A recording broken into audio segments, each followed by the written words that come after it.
Hello সবাইকে, welcome back to my mini vlog. আজ আমরা গেছিলাম বিড়লা মিউজিয়ামে।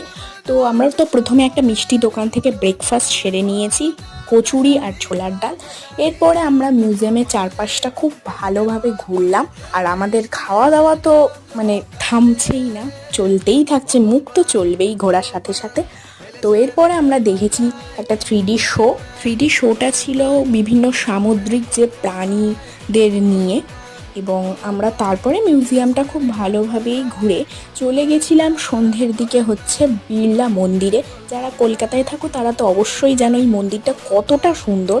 ভিতরে ক্যামেরা অ্যালাউ নেই বলে আমি ভিডিও করতে পারিনি। আর তারপরেই আমরা রাতের ডিনারটা সারার জন্য চলে গেছিলাম কলকাতারই একটা পুরনো রেস্টুরেন্ট, পূর্বাণী রেস্টুরেন্ট। এখানকার খাবারটা সত্যি খুবই ভালো। চলো আজকের মতন এই পর্যন্ত, টাটা সবাই। আরও নতুন ভ্লগ দেখার জন্য সাবস্ক্রাইব করে দাও।